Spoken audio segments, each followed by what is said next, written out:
We move to chapter 5 and try to explain more explicitly which are the linkages between strategy and organization. The purpose is to let you understand and let you figure out what to expect from a given organization in terms of strategy. So even if the strategy has been deliberated or has been made explicit, you may not be willing to believe that deliberate strategy. You may be willing to read in between the lines and see what is the organizational culture behind the strategy.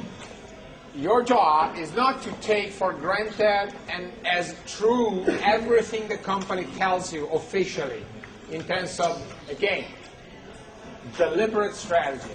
Your job is to go behind that and read through the organizational traits of the corporation, which are the likely strategic outcomes, not the one that they tell you.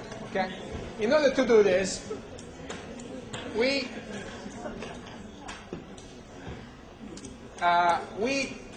borrow a piece of theory and we borrow a piece of framework. And this piece of framework is called explorers and exploiters. It's going to be brief because I don't want to spend too much time about that. We'll come back to the profile of explorers and exploiters later on during the course. But for the time being, we conclude our discussion about the internal context explaining performance through completing the profile of explorers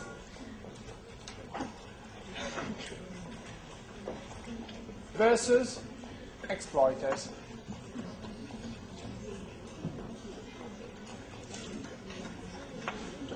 And again here the purpose is to challenge you a little bit about some common understanding, some I would say some fundamental belief in your previous education about strategy. For instance, if I ask you, what do you think about efficiency? Well, if you remember the first time we spoke about goals of corporation, you said efficiency is a goal. Well,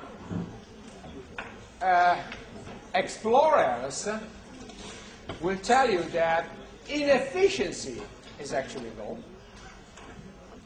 Because if the company is too efficient, there is just no room left, no energy available. What we call no slack resources in economic speak to invent anything. If you are doing exactly and only the job you've been asked to, if you are saturating 100% of your resources, is there any room for innovation? You see that efficiency that now seems evidently a positive trait of organization might become a negative trait if included in a certain set of elements. Of course, we have to understand which sets, and which we have to understand what are the linkages between, again, strategy and organization, and see whether or not explorers or the behavior of explorers can accept a level of inefficiency, a level of disorder, a level of disorganization that is functional to a goal that might be innovation or first mover advantage. See the point? Companies that are too efficient will never be able to be innovative. That's the trade-off. That's why we want to challenge some fundamental element. Vice versa, exploiters will focus on doing a different job. Maybe unglamorous, maybe less exciting, but it's a very fundamental job. The typical exploiter in the field of computer and accessories, you remember the name of the company? The perfect exploiter. computer, not software, yes? Dell. Okay. Dell is the perfect exploiter. Expenses for research and development at Dell Corporation are 0. Now, it's not 0 because they invest a lot in process research. But with respect to HP, Hewlett-Packard, or IBM, there is no comparison. They are typically exploiters.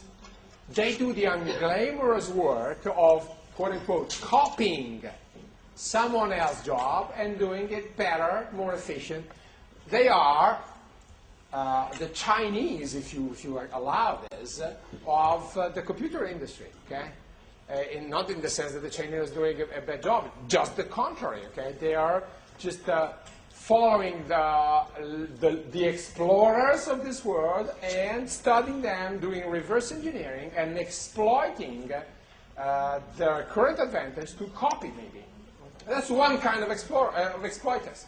So, for instance, copying or imitation that might be understood as a negative attitude or a negative goal are, on the contrary, a very legitimate strategic goal, provided that they belong to a philosophy of exploitation. So, at the end of the day, we need to understand how and why there are logic behaviors, say, consistent philosophies behind the two opposite traits of organization. And again, we'll be reading that through the ARC, A-R-C. Okay? For each of the two perspectives, you have a specific architecture. You may expect to find... No, come on.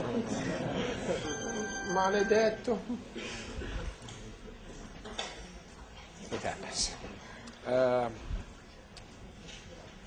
You might expect to have a specific architecture, a specific set of routines, and a certain kind of culture. Like the ARC follows the principle of addressing the incentive and the coordination problem, the explorer and exploiter philosophy addresses two other important elements that are written in the chapter 5 and must be understood clearly. There are two typical economic concepts. Okay? The first is interdependence.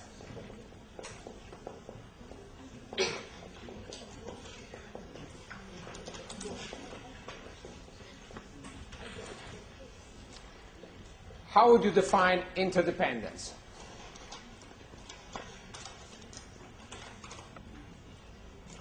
Interdependence of organization, of part of the organization. It means, well, it is very much linked to the coordination problem. It is the level of dependency, the level of linkages, the level of, connections between all the parts or diverse parts of the organization. The more they depend from one another, the higher the level of interdependence. The less they depend from one another, the more they are autonomous. Okay? The more they can be run independently, the less interdependence. And the level of interdependence depends on how a company is organized. If a company is vertically integrated, the interdependence is typically very high. If a company is not integrated, is based on a principle of trading or outsourcing or flexibility, there is lower degree of interdependence. The second concept is a bit more complex. It's called tight coupling.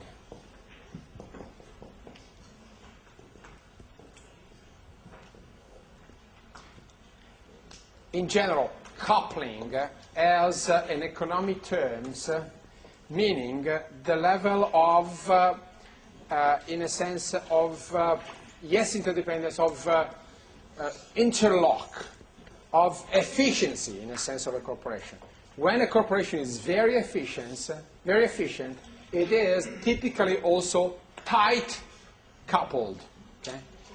The coupling, the assembly of all the organizational parts is very tight. There is no room left. Okay? All the spaces has been fitted and filled. There is no fat left on top of muscles and bones. All the pieces of the jigsaw perfectly fit one each other. They are tightly coupled. On the contrary, you might have pieces of organization that for many reasons are loosely coupled, which is the contrary of tightly coupled.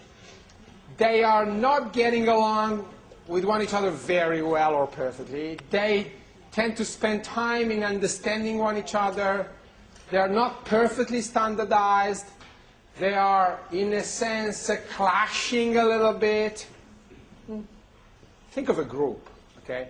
You might have a perfectly coupled group of people, or a team, or a soccer team, or a FC Internazionale, for instance, typically is a loosely coupled team. It's my favorite example for a lot of interdependence and no coupling, okay? Well, it used to be last year, maybe this year is a different story. But then, what might be understood again as a negative, because we all are against clashes or misunderstanding, isn't it? You know? The common sense is that organizations should perfectly be standardized and understand one each other. Unfortunately, that's not true. And a degree of misunderstanding and a degree of disalignment is actually a great basis for innovation, a great basis for flexibility, a great basis for market alignment. So typically, what would you expect to find in explorer versus exploiters in terms of interdependence and tight coupling? The two extremes, okay? Exploiters are expected to be what in terms of interdependence? High or low? Very high interdependence. Well-designed, all the functions doing a specific job, everybody depending from the center, everybody depending from one each other, okay? Things never replicated, only one does one job and all the other apply it. Okay, look at Italy and you find a perfect example of total interdependence. So to say, yeah? What about tight coupling or loose coupling? Exploiters are typically tight coupled because they seek efficiency as a goal, and therefore they reduce all the slacks. It's called organizational slacks. The unfilled room in between the pieces of organization. The room between the bones. Typically they are tight coupled. Therefore, they don't allow for freedom, for autonomous movement, because they have to pursue it, for instance, cost efficiency.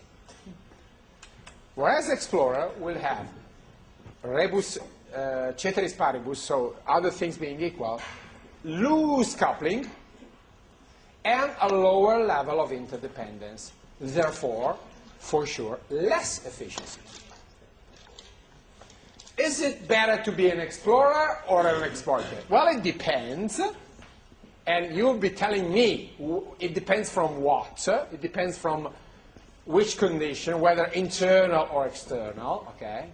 We'll soon discover that it's not the point of being a perfect explorer or a perfect exploiter. It's typically a balance between the two attitudes. But that's the point. Efficiency or innovation are not pure goals. They are typically a trade-off. Okay? And you have to figure out your own way on how to compromise between perfect efficiency and perfect innovation. So please abandon the idea that strategy is just about being perfect in every aspect. No, just the contrary. Strategy is about making choices and handling trade-offs and going against common wisdom. And we need to be able to explain why people are successful just because they go against common wisdom. And they go exploiters when everybody else is going explorers, and vice versa. Huh?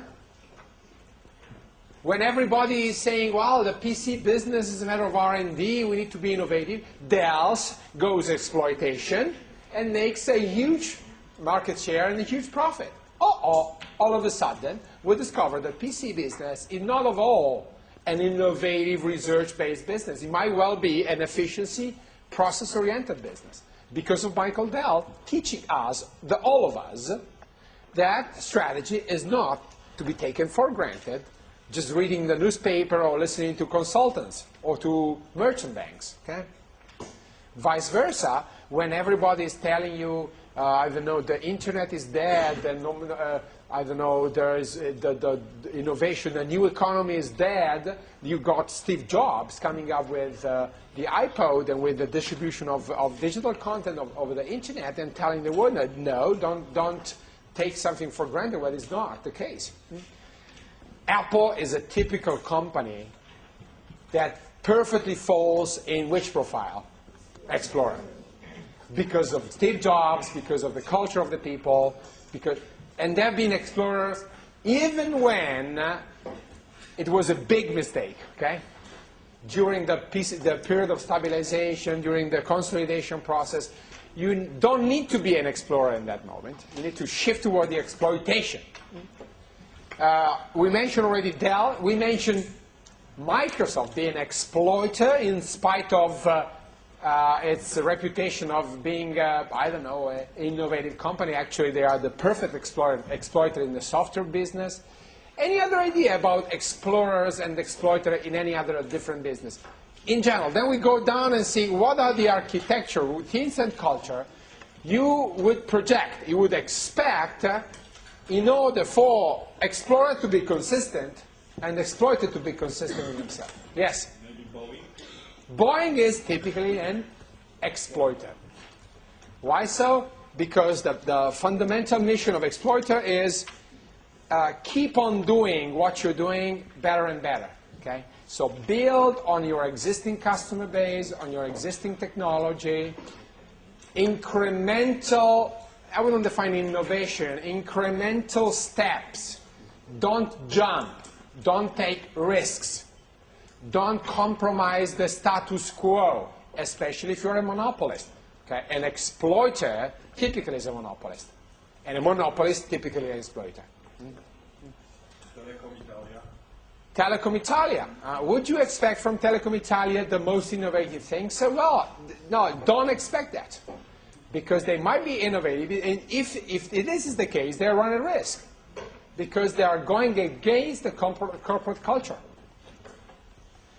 Another exploiter in the consumer product business, yes? In the beginning, maybe Kodak was an exploiter. I didn't get you, sorry. In the beginning, maybe Kodak was an exploiter and then became explorer. Kodak is a great example of hills and peaks of exploitation and exploration. Across its centenary history, they went through all the examples. Of course, they've been big exploiters for the film business. They've been great explorers for the digital picture imaging. Maybe explorers too early, okay? Too early for the market. And now they are struggling to get back to their dominant position.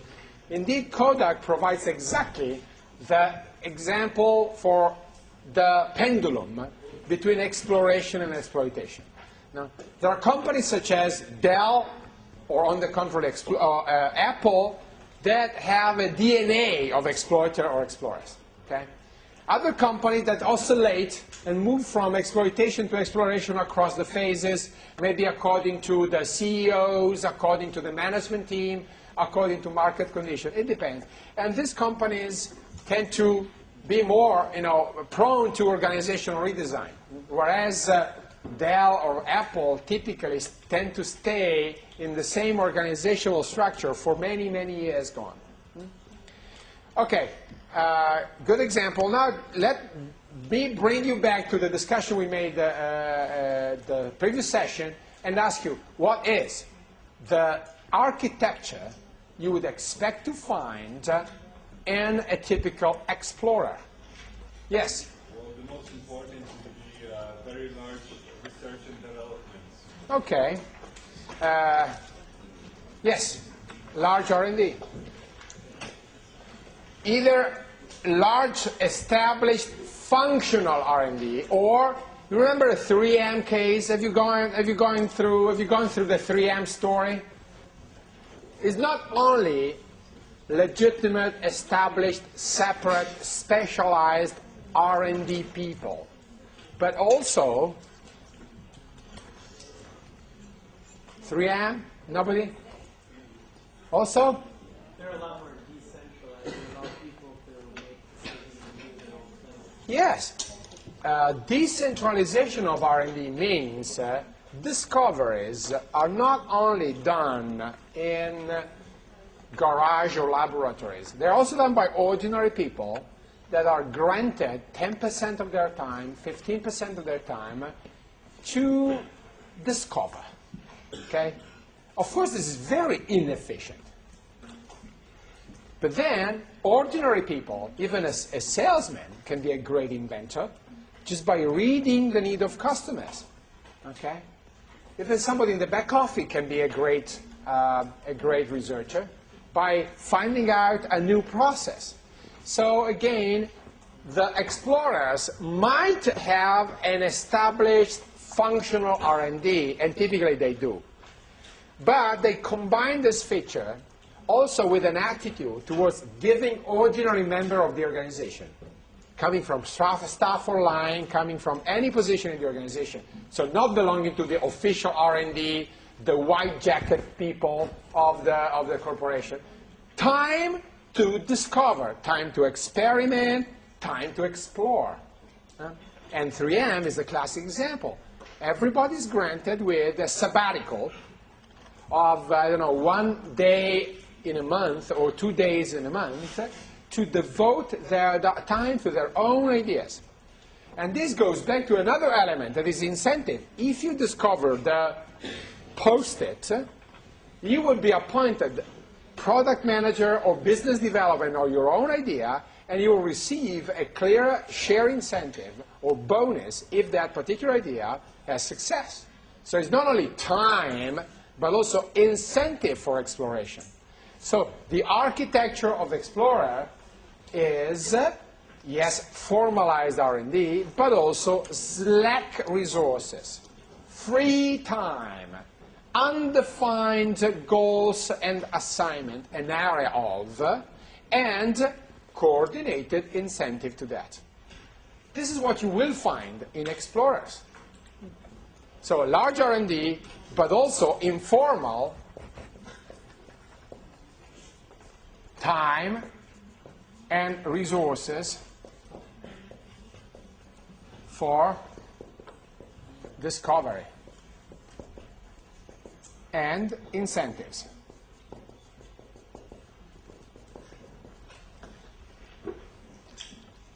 So you find an organization that is based on a limited freedom to some members, maybe theoretical or all of them, willing to accept a certain degree of inefficiency in exchange for a higher degree of potential innovation.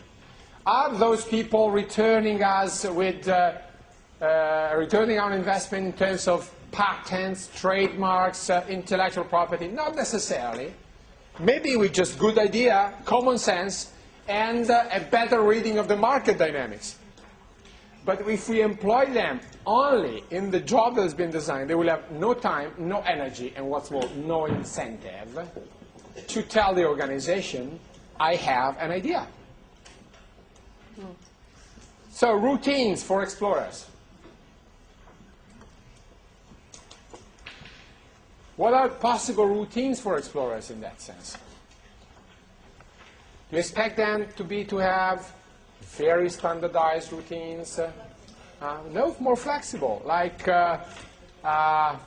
just a basic understanding, maybe sharing common goals and common values, but then not standardizing everything.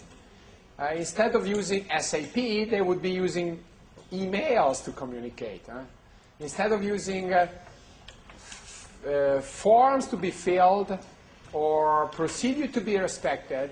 They have just general agreements about what to do, and then a lot of autonomy. So less formalized procedures.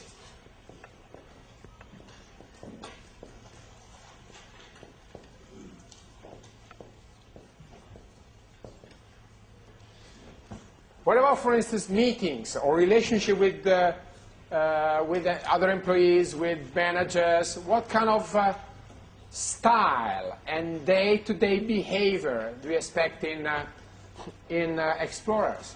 What kind of philosophy? Very formal. Okay, this is in between routines and culture, but it's there. Okay, informal. What kind of, here for instance, what kind of routines, for instance, for hiring people? How do you hire people? And how do you fire people in Explorers? You hire which kind of people? Well, not necessarily, but you hire different people, okay? You go for diversity in a sense, instead of going for standardization. You accept the risk of a certain level of clash, a certain level of disagreement, a certain level of, say, difference, because you want to exploit it in terms of innovation. Think of an explorer such as, I don't know, McKinsey, for instance. McKinsey may hire engineers and people skilled in finance, may hire a philosopher and an artist, as long as they are seeking for different views, critical views about the management process or a problem. Maybe not all of them, but some of them are intentionally searched for in communities or knowledge that are not standardized. So informal, rather than creative per se, I would rather go for diverse, okay, dishomogeneous in that sense.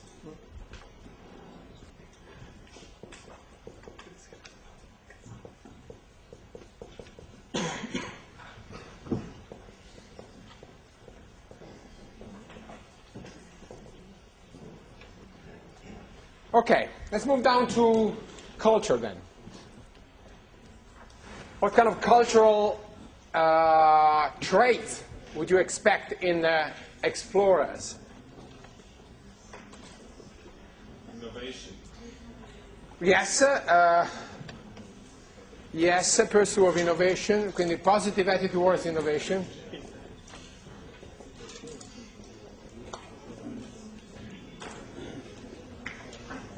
What else?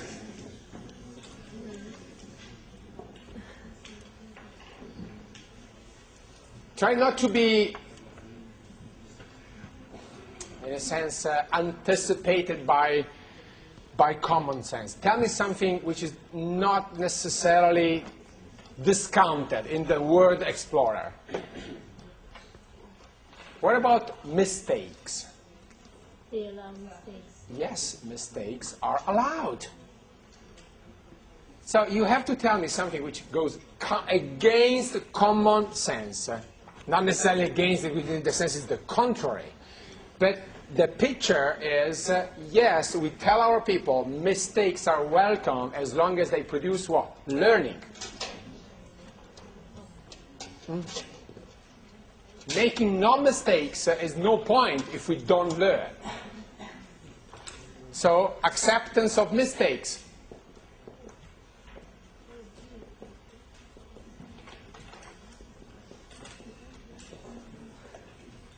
And there is no innovation without mistakes.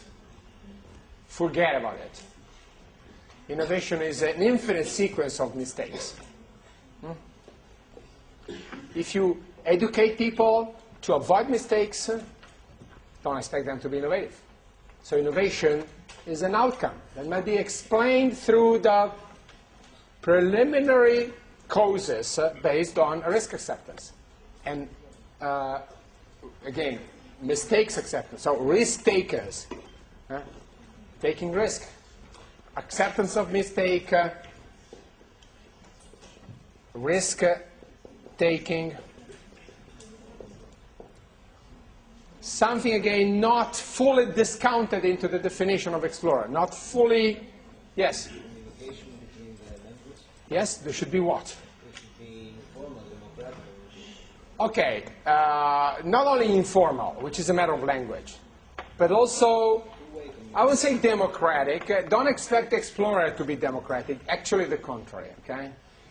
If anything, you should be absolutely sure that in real Explorer there must be somebody in charge, and typically that person is the entrepreneur, the CEO.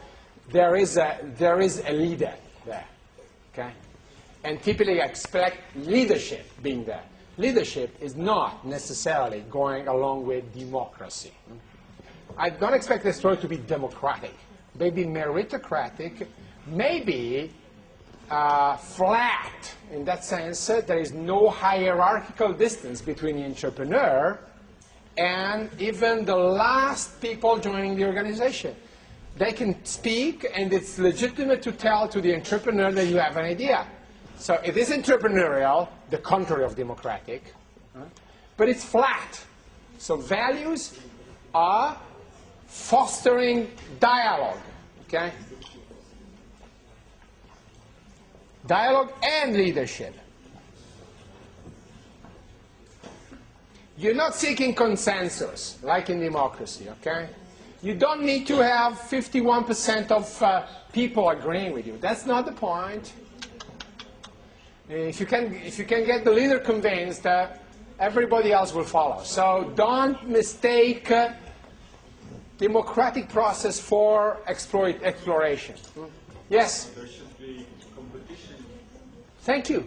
Between the Competition within the corporation. Mistakes and internal competition among ideas. Not necessarily we want to resolve and compensate different incentives. You remember the coordination incentive? Not necessarily we want to reach a perfect coordination there. We don't consider perfect coordination and coincidence of incentive as being consistent to the exploration attitude. Yes, risk-taking, internal competition.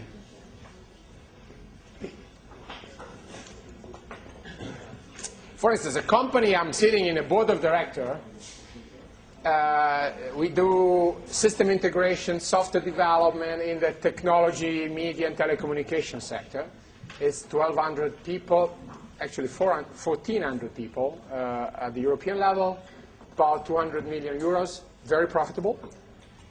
It's called a network organization. By the way, that particular company is part of the list of companies that I recommend you to choose as the case for your group assignment.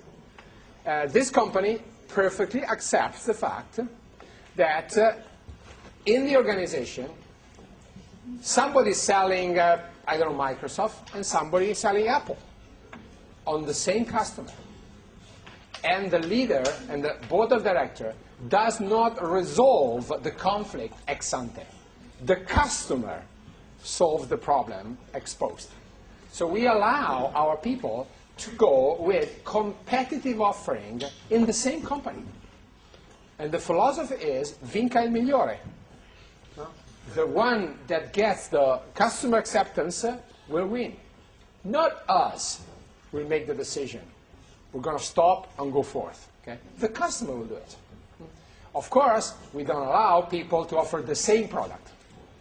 But as long as they offer two different solutions, two different products, two different services, as long as they are differentiated, and we come back to the differentiation as a way to temper, in a sense, competition, the way to manage competition to a bearable level, okay? As long as they are differentiated enough, they are allowed, if not actually pushed, to become competitive to one each other. Because we want to send a message to the customer. We will be seeking, everybody of us is entitled to be seeking the best solution for you. And you are in charge for making the decision on what's best, not us. That has granted this particular company I'm sitting for with a growth rate which is 10 times, okay, 10 times, 10 times faster than the market growth, okay, and with twice as much the profitability. Not only this, but definitely is one of the reasons, okay, allowing internal competition. So to say, exploration is not just a theoretical element, it's something that if you have an entrepreneur and you have the right culture, you can actually apply this as a source for advantage. Whether it's a competitive advantage or a collaboration advantage, we will see, but definitely a source of advantage. Okay? Shall we move? Yes? Network organization meaning network marketing business model? Network marketing what? Business model? I feel I'm ignorant about network marketing business model. Honestly, anything that contains the word marketing, to me, is somewhat like fuzzy, smoky, or...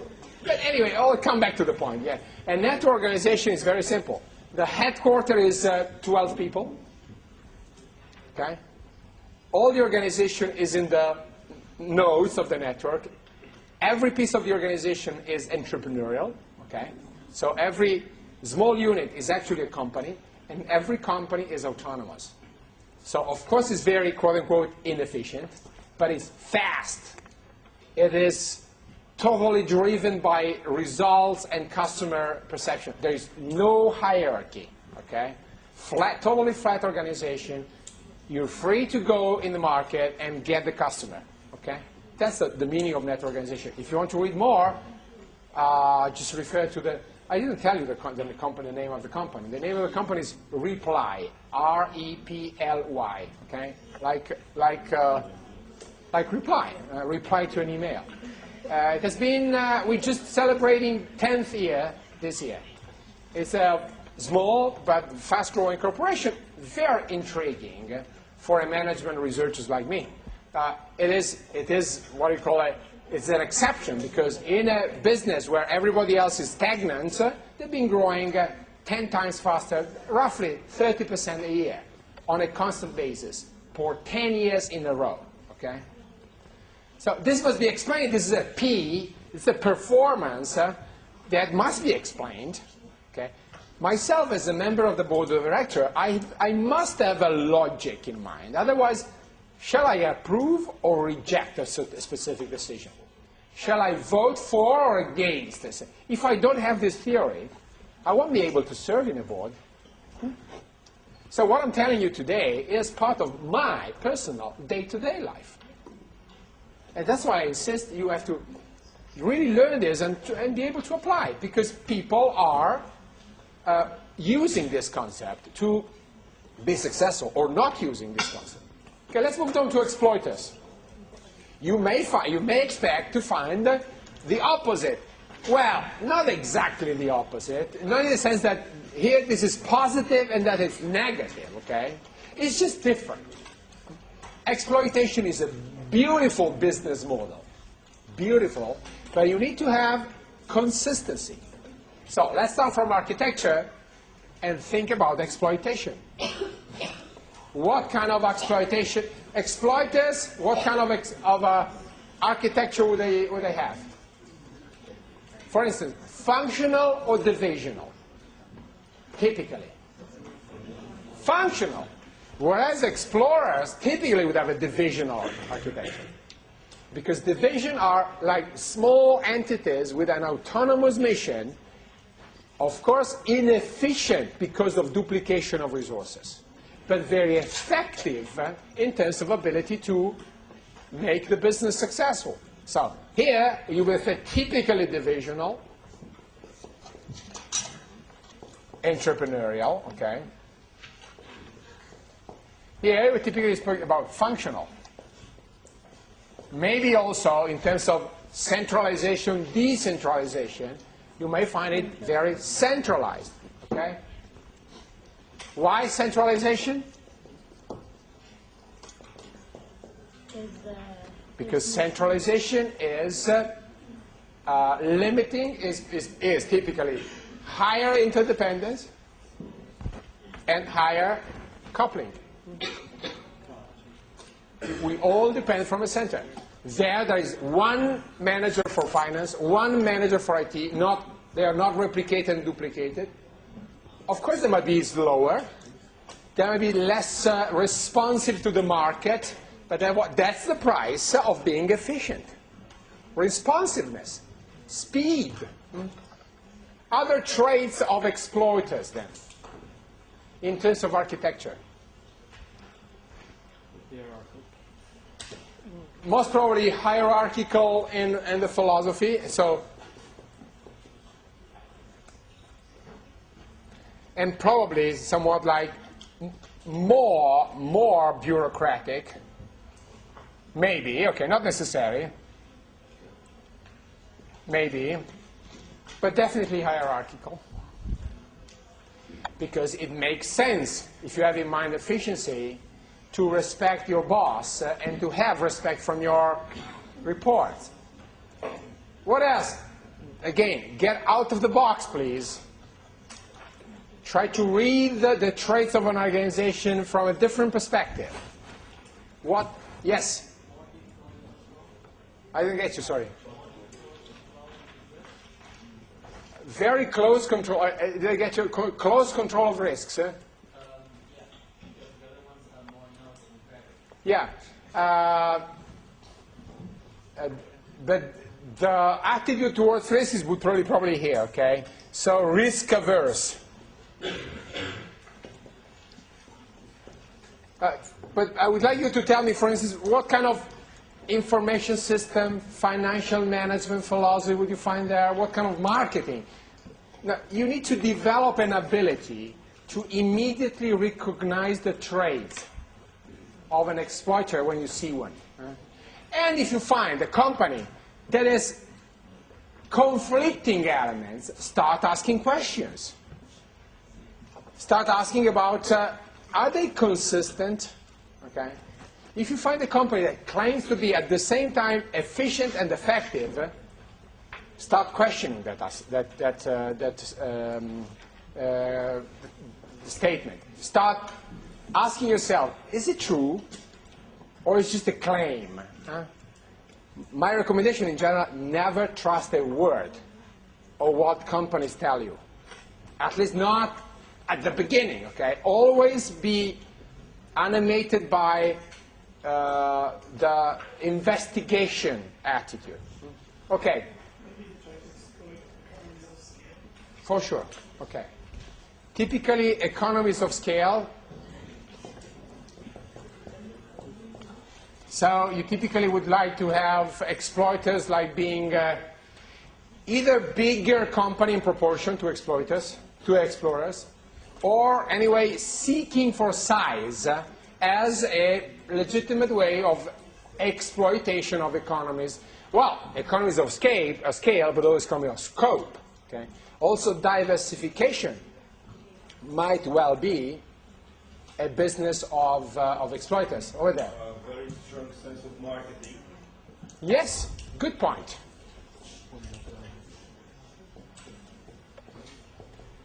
Among the functional, one of the most powerful will be definitely production and or marketing.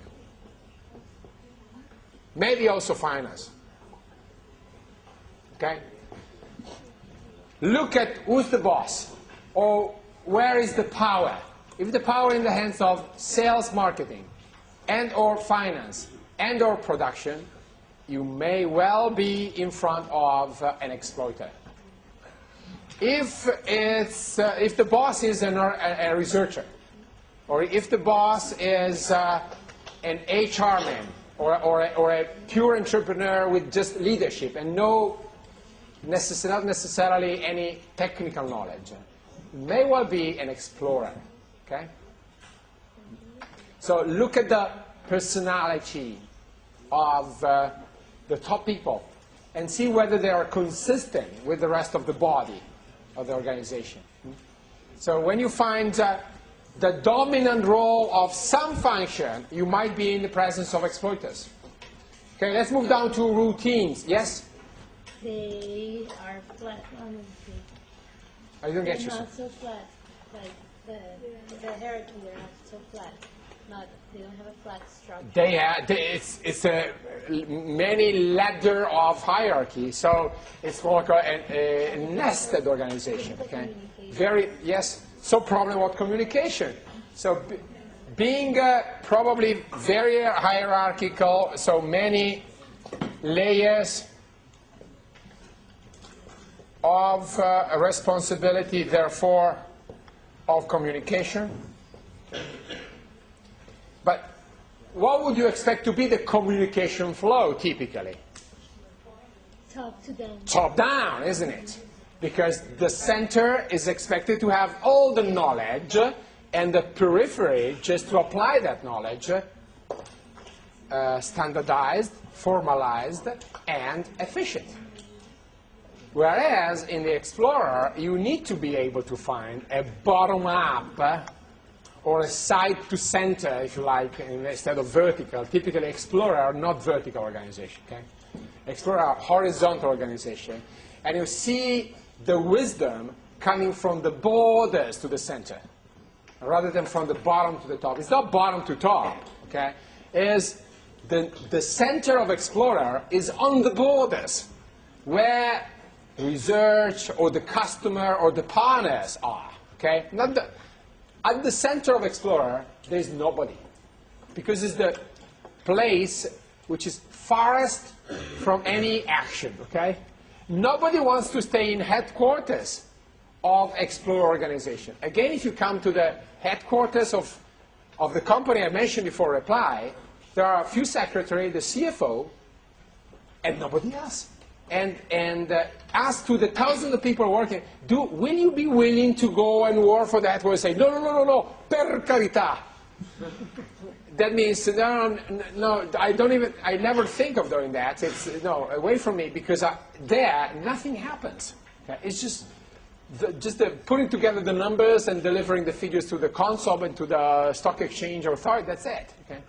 The actions happen at the borders. So even the incentive there is to stay at the border, instead of aiming at becoming a boss at the central headquarters, which on the contrary is the typical, say, desire of a young rookie member of any regular exploiter organization. I'll do my career by going at the center, isn't it? No. In Explorer, your career is going in the border, as close as possible to the frontier.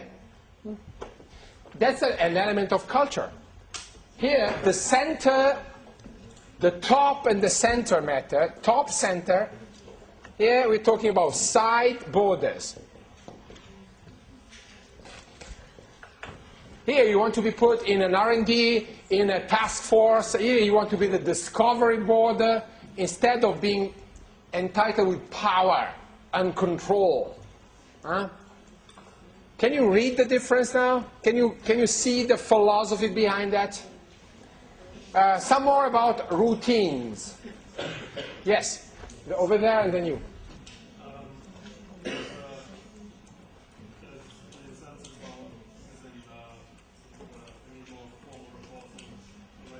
Yeah.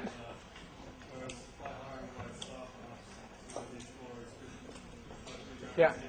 Think of reporting, okay? Of language. It's not only formalized. It's even, even the way reports are done. Instead of formal meeting with PowerPoint, everybody under a certain framework. In Explorer, you may find different languages, like the coffee corner meetings, okay, being the real focus of exchange of views, okay? Informal meeting. Good point. Over there and then you. Speak louder, please, because I can't hear you. Well, thank you. Okay, let's bring the customer in the picture a little bit. Okay, where are the customers as stakeholders? Where are the customers for explorers, and where are the customers for exploiters? And let me bring in another stakeholder, competitors. Where would you put competitor and customers in the two profiles? You got a point before?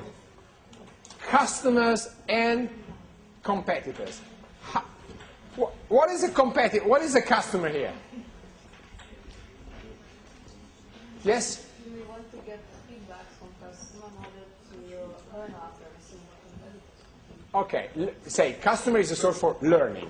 Okay, if anything, it's learning and listening. In the exploiter, customer is a source of cash, market share, power, and it's a source of power, not of learning. Okay, here you go to the customer to take risks. There you go to customer to establish power or lock in. Okay, you don't want to run the risk of missing customer there. You are willing to miss customer here as long as they are not the kind of customer that are needed to support your exploration. Okay. Customer are functional to your exploration. You don't necessarily want to have more customer. You might want to have less customer, more suited for the goals of exploring and maybe giving you more profits. Yes? Yeah, probably what you said, you were exploring and trying to find customers which aren't your regular customers. Yeah. Now, whereas regularity of customer base is typically part of a culture and also part of routines here, so they become a stable stakeholders. Explorers are seeking for early adopters, risk taker, people willing to change. Okay, let's speak about Gap versus Dolce & Gabbana. Okay, typically Gap or Benetton, the old Benetton. They're seeking a stable, recurring, and relatively, traditional customer base. If you are Roberto Cavalli, you need to go and seek early adopters. You need to seek irregular customer base. You don't want to dress the same people all the day for years and years and years. You actually have to change blood and to change the body of your customers. Okay? Otherwise, your innovation will not be associated to a customer innovation. So you need to interchange customer intentionally because they are part of the product. In fashion, that's the case.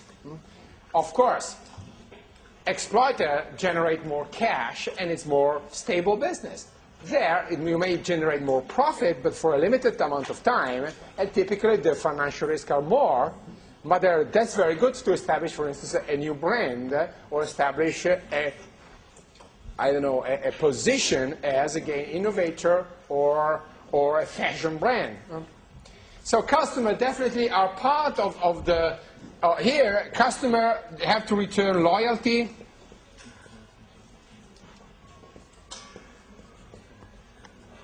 and recurrence, okay? Here, customer have to bring in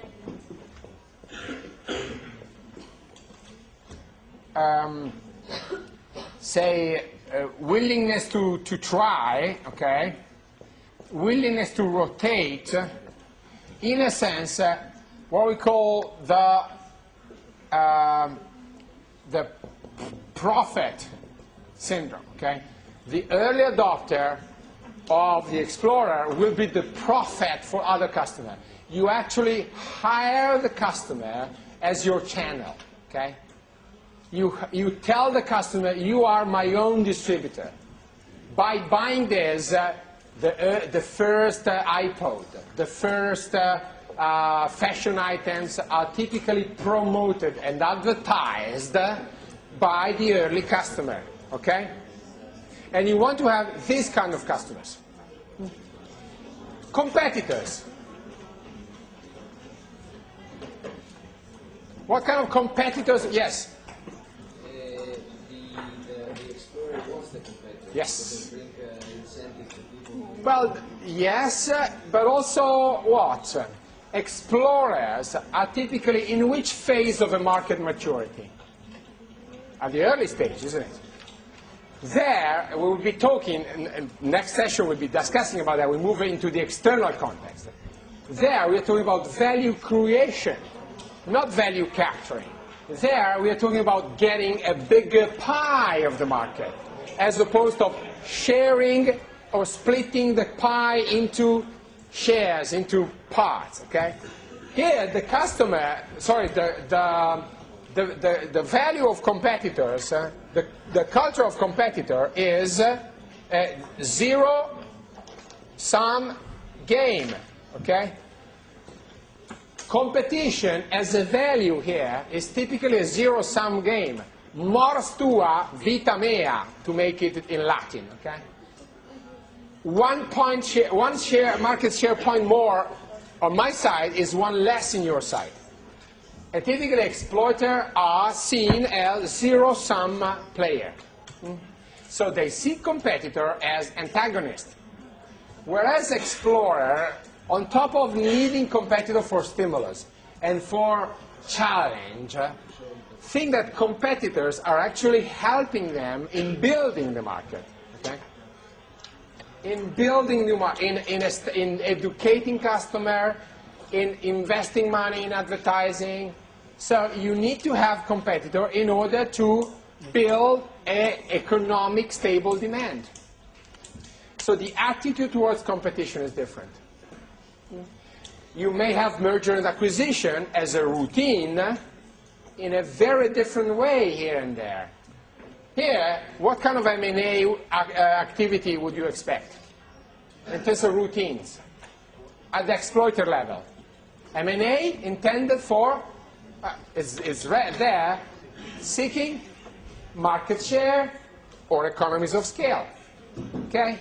You're buying typically horizontal players in order to get higher market share, to get more efficiency, and to avoid, I don't know, price competition. What kind of M&A would you expect in explorers? Not market share, but rather what? Yes. Well, I mean, you don't actually buy growth. So you may buy a growth driver. For instance, what? A complementer. Okay. I am a software company. I buy a hardware company. Technically speaking, it's not my competitor. It's my complementer. But I need that because I need to. I am Apple. I buy content. What's the purpose for a software company to buy music? Well, I need to buy music or to sign an agreement because that's a complementer for my iPod idea. Okay? Explorer typically work aside of the value chain. They work towards building a value creation process as opposed to a value capturing process, which is the core of exploiters. Okay? So, I invite you to read the cases, or all the cases, okay? Expect me to ask you to apply each and every model to each and every case. Even if in class we choose, I don't know, Southwest Airlines or Ryanair to illustrate the arc, it may well be that I'm going to ask you the arc for Boeing, okay, in the final exam. So one model, one framework is not valid only for one case. Otherwise, it wouldn't be methodologically fine. Okay. So expect to be able. Well, expect me to require you to mix frameworks and cases. So I expect you to apply this in principle to the next cases we're going to read. And from today on, you don't have excuses about download. Okay. Fine. I have another 10 minutes. I know you're tired. Okay. Pardon me? You're lacking oxygen. Shall we open the windows, or do you prefer, like, to, I don't know, to get naked or whatever? I don't know. Well, getting naked actually consumes more oxygen, indeed, because of excitement. So you better get on this way. So if anything, get your coat on, okay? Shall I open this, maybe? No way. Okay, let's make it this way. 7 minutes and I'll free you, okay? I need to introduce chapter 6 now. Yes, I need to announce chapter 6 and I need you to start discussing the next case, which, by the way, we are running a little late. Okay. I need to be able to discuss with me the third case next time and the fourth case, okay? And the fourth case next time. We'll carry over the third case as something in between the organizational analysis and the external analysis. And we'll discuss about very traditional industry, like the car industry, as a perfect example of the external context, okay? Again, let me brief what has been the path so far. The concept of business strategy as being a combination of this, okay? About the goals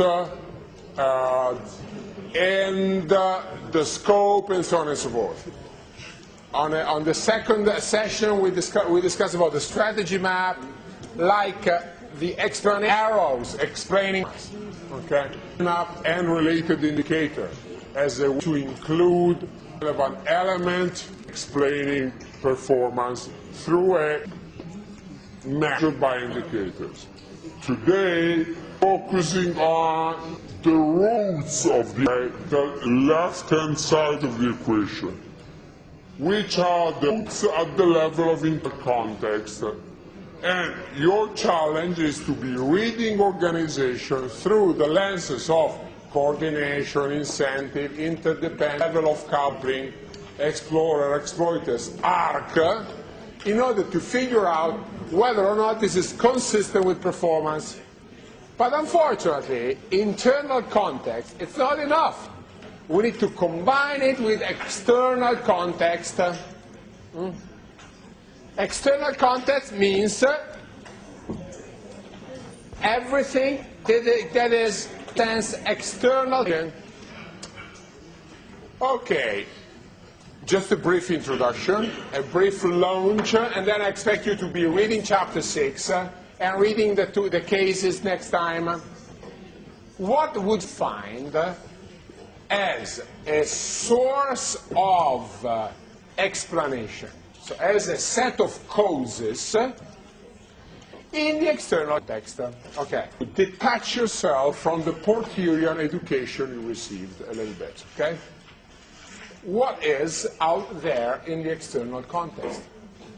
Competition. Suppliers. For sure, typically. Okay, let's move down to external context, okay? Suppliers and buyers. Okay, ask you please. Fly away from Michael E. Porter, and what you tell me, yes, you have buyers, suppliers, competitors, and maybe new entrants, and substitutes. Wow, good job. Indeed, you have all these people. Is that the external context? Are buyers, strictly speaking, external? We've just seen in the low-fare airlines in Southwest Ryanair that the most efficient corporation, and IKEA is one of them, okay, but not only that, are actually taking customer inside processes. They're including them into the routines of corporation. They're part of the architecture. So it's kind of strange. They're both outside and inside. Okay, that's true for customer. What about quote-unquote suppliers? Is an airport a supplier for Ryanair? In a sense, yes. In another sense, no, it is, again, a complementer. It is part of the offering. It actually is sharing cost and revenues in order to make a bundle. So is that a supplier where I have to apply my bargaining power? You remember the issue of, the power, the clash? Or there's something different there? So I'm asking you, start asking yourself, what are the elements of external context? And there is no clear border, no clear signs, whether inside or outside, at least as far as customers are concerned, maybe partners and suppliers are concerned. Then let's talk about competitors, okay? Let's talk about competitors. Are they external? For sure they are. But, remember Airbus and Boeing? Cooperation, standardization, collusion, sharing of resources. We see external partner belonging to our organizational, not maybe belonging, but being part or overlapping with our organizational perimeter.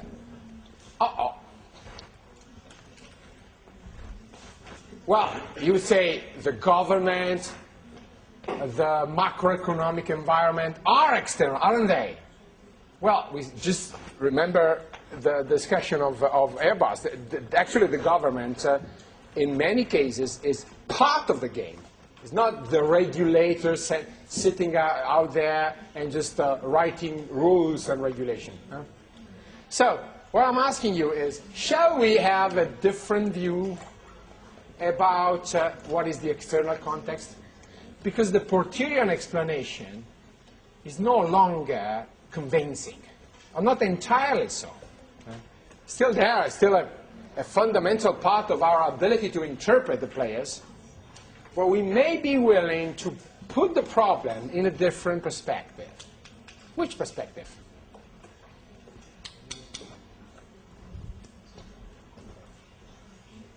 Which perspective, guys?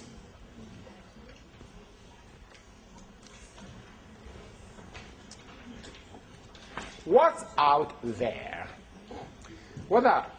Again, the principle here is that never forget that this course is based on, well, willingly be so, based on fundamental economic concept. Then it translates this fundamental economic concept into tools, analytical tools like the ARC. The ARC is a simple tool, but it's based on a fundamental economic question about incentive and coordination.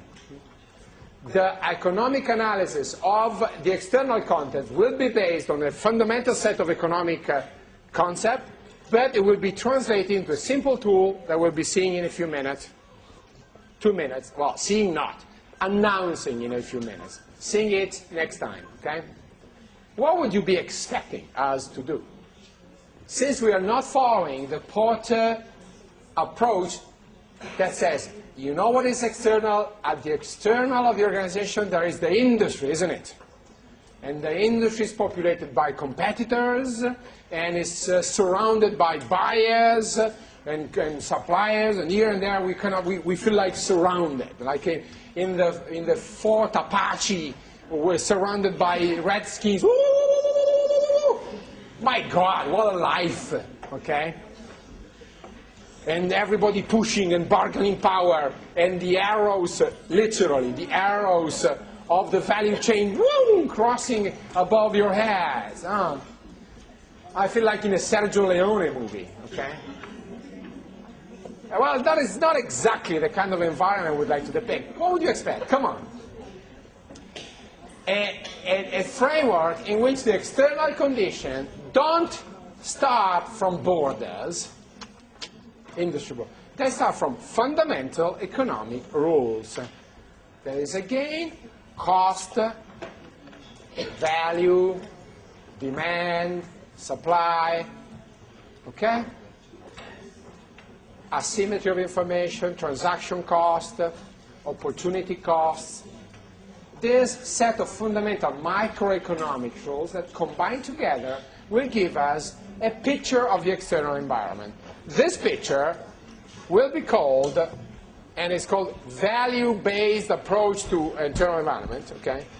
We'll call the game of, at the external level, there will be the game of value creation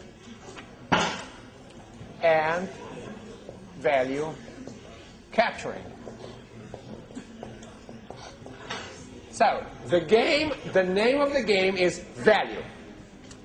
The activities will be a balance between creation and capturing. By creation, it means the total amount of value is increasing.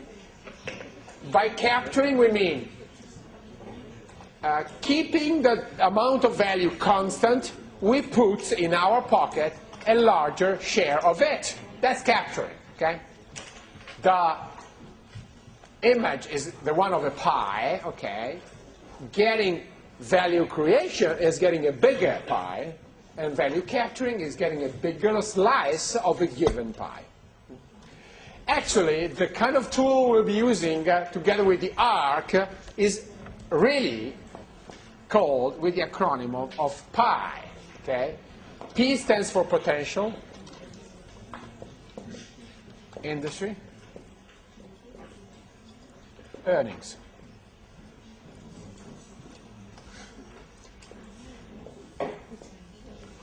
This is the concept, and in a simple graph,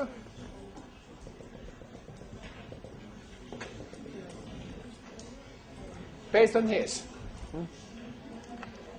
You've got dollars or euros if you want.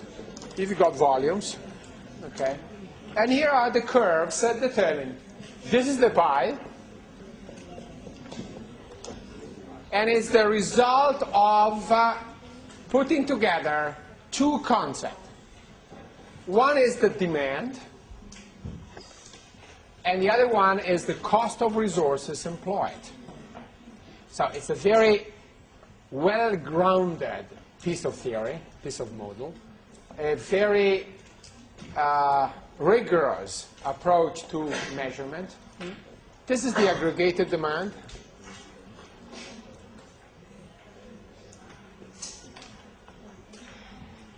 And this is the opportunity cost. What's here? This is the total amount of value that corresponds to our external environment. So the external environment is not populated by red-skinned competitors or suppliers or what. It's just an economic definition. Out there is value, okay? It's our task either to create or to capture, better both, that value.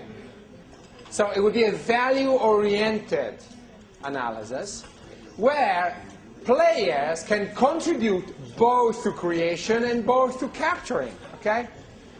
Competitors sometimes are our counterpart in capturing, sometimes our companion and partner in value creation. Suppliers, same story. Customers, same story. So a customer is not just a customer, a customer, a customer. A customer plays different roles, and the same does a competitor. We have to understand exactly what are the drivers of aggregated demand, what are the drivers of opportunity cost, and see what's left here. This is our environment. In there, we will be playing our strategy, okay? And our strategy will be to maximize the combined effect of value creation and value capturing. If you create a lot of value and you don't capture anything, too bad. You may be remembered as a great inventor, a great contributor to mankind, but will die in poverty, okay? If you only think of capturing value and you forgot to keep on creating it, you may end up having 100% market share of nothing, okay? So you need to be able to both create and capture value in the external condition. We will see next time how in the automotive industry, how in the shoe industry, this has been true, okay? So please read chapter 6 and read through the cases. If you can add the Geox case, I would be happy. I don't expect you to, but just in case you find out time, okay? Thank you very much for your attention. See you next time.